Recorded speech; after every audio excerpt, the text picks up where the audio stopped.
Alright, welcome back. So in our last video we discussed calorie tracking, creating a calorie deficit, and sticking to it. Now we're going to discuss how that calorie deficit is going to impact your performance over time. Well, when we look at our weight loss model, it's calories in versus calories out, and that's all we're going to go over today, just that basic plan. If you are taking in 250 to 500 calories a day less than what you need to maintain your weight, you will see your performance decline somewhere around 4, 6, maybe 8 weeks. It all depends on where you are. If your calorie restriction is higher than that and your working out is more frequent and higher intensity than it was before you started that calorie restriction, you're gonna see that deficiency hit you a little bit faster, which means you're gonna feel like your muscles are not recovering as well. You're gonna feel like your body's more sore. You're gonna feel like little things feel ridiculously heavy. Or your cardiovascular system is just overtaxed. So a lot of the signs of overtraining will start to show up. And I've made comments before about how overtraining doesn't exist in a properly nourished state. We are not in a properly nourished state if our calorie deficit is too high. So what we want to see is as you are tracking your food, it'll tell us how far you are from what you need to be taking in. And if you're working with somebody, it's really easy for us to adjust that. If you're working by yourself, this is where people get in a lot of trouble. We start looking at our goal and the fact that we're not at our goal yet, and we increase the caloric deficit, we increase the workout volume, and that leads inevitably to one of two things. One is an injury, the other is a psychological break. Now, the injury is actually worse. The psychological break sounds worse, but it's not. I'm going to explain both. When you have an injury, depending on the severity of the injury, you're maybe out of the gym for anywhere from 2 to 6 weeks, depending on what you did.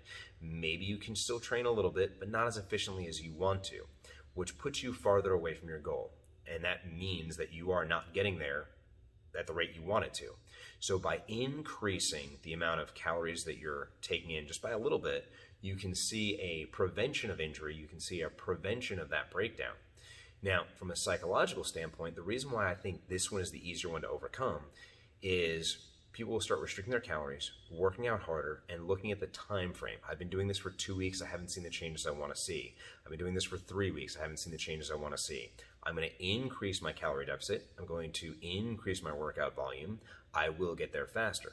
Now, the psychological break happens when you're driving past McDonald's or your favorite Chinese food place or Pizza Hut, and you automatically drive in there and you have 3 pizzas in your passenger seat and you have no idea what happened. That's your psychological break.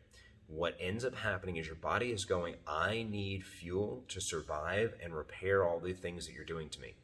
If I don't get it, you will inevitably break. And that will be a physical break or an emotional break or whatever, and that happens. You've all probably been there once or twice where you're looking at something and going, I just want to bite, and you start shoveling it in your face.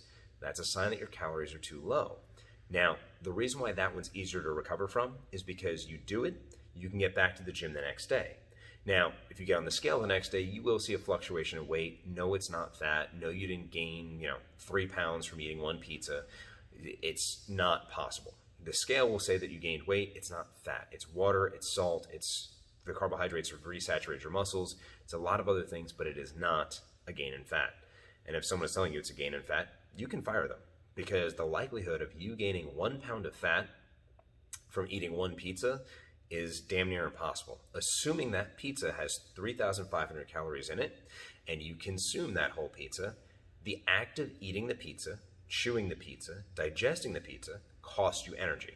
The thermic effect of food stops you from really being able to gain true weight based on the exact number of calories that you ate. So, all that to say, a decrease in performance over time is expected if your calorie deficit is too high.